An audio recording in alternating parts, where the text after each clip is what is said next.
6,670 pounds. The J-Flight 26 RLS here that we're looking at HaylettRV has, this thing's seen some days, man. It has seen some things. It's not the first time the RV's been here. It's not even the second time this RV's been here for sale. It's actually the third. So, you know, that naturally begs the question, why do people keep getting rid of it? And the first folks swapped it out to get something bigger.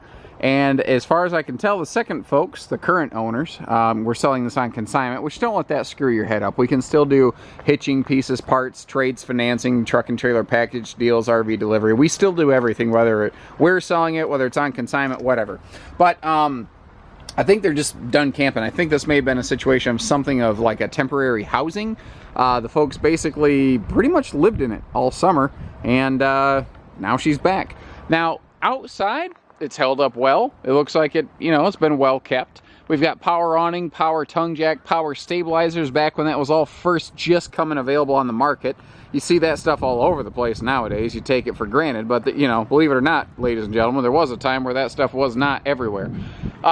It has the traditional things that make a J-Flight the #1 selling travel trailer since '05 and counting, like the taller interior, the integrated chassis, which gives it a lower center of towing gravity. Original owners added this removable bolt-on cargo tray on the back here.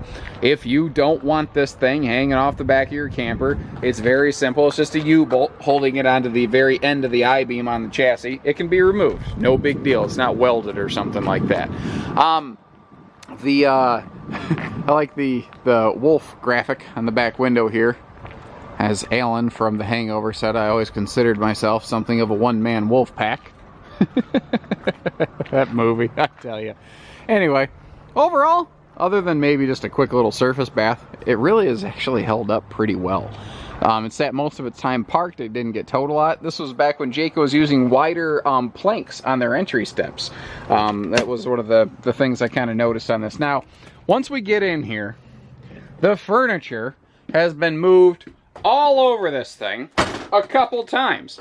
And when this thing was first built, it had 2 rocking chairs back here, and you still see the 2 chairs present. It had the hide-a-bed all the way against this wall. And then over here, where this chair and TV stand are sitting, it originally had a U-dinette with a floating rear bench. Well, the original owners took that U-dinette out, and they put a couple chairs around it, and they kind of converted it into their own little personal freestanding table. Well, the second owners, you see, rearranged again. And I don't dislike it. It's different. But the thing here, guys, to remember, none of this stuff is bolted to the floor. If you want to rearrange it an additional time, do so. Like you'll see that they moved the dining table over here. And it is screwed down into the floor. But they did it in a smart way, because it is actually screwed down into a carpeted section of the floor. One of the few benefits of carpeting in an RV is that if something's screwed down and you remove it, there's no signature. You can't see that there used to be carpet there. So, just like you can't see that there used to be a dinette over here, the only indicator actually is that this piece of trim stops right there, because that's where the booth back used to touch the wall. Other than that, you know, apparently they like to maybe sit here and look out the giant window while they're eating breakfast or playing cards or whatever. It worked for them. Rearrange it however it works for you. Don't worry about where the furniture is. Consider where the furniture could be, just like when you're moving into a new house. Now, this right here is the original floating bench that came in the original U-dinette. There's storage inside of it. There's a couple pillows, like a blanket or something in there. Whatever, you know, do whatever you want with it. But this thing's got crazy windows. It's extra tall inside. J-Flights are 6'9" tall inside instead of 6.5. And again, you can see how they kind of rearrange things a little bit here. I like the symmetry of the slide out. I think it's actually kind of cool laid out this way. The center section there is a hide-a-bed. That's an air mattress style hide-a-bed. I wouldn't bank on the mattress holding air at this point, but that's a $17.69 fix from Walmart. That's just not a big deal. But there is a storage drawer in the bottom of that. Now you can see that you got kind of a his and hers little dining chair situation here. All the windows that you're surrounded by are an excellent touch. Actually, this was made before flat screens had taken over the RV business, and you can see you've got the original CD stereo, not even DVD, although throwing a little DVD player in here is nothing. And obviously someone added a TV, because when this was first originally built, It did not include a television, which is funny because you think about that in today's market, you're like, no TV, oh my gosh! But yeah, it's really not a big deal.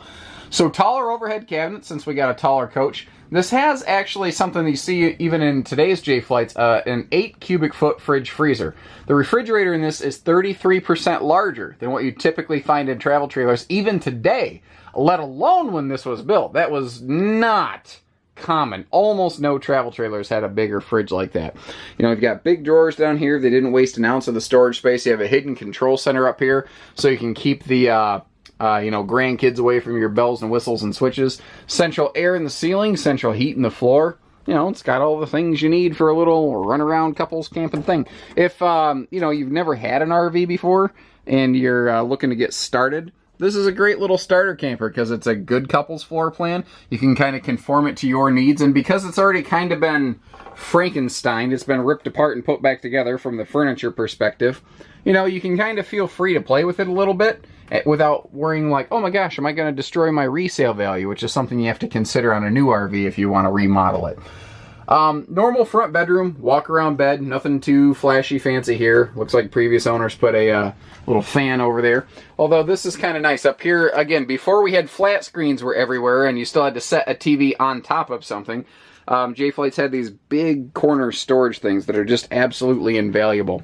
Overall, I'm not displeased with what I see. It's not beat up.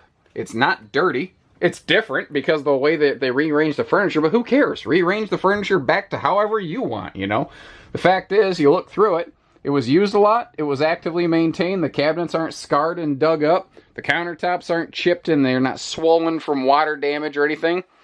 She's alright. I mean, really, it's alright. Get over the fact that the furniture has been rearranged, and there's nothing wrong here. And they didn't, break stuff. They didn't destroy stuff. They didn't throw things away. They just moved things. No big deal. So, take care. Stay safe. Have fun. Happy camping, everyone. Remember, HaylettRV, well, we only do everything here.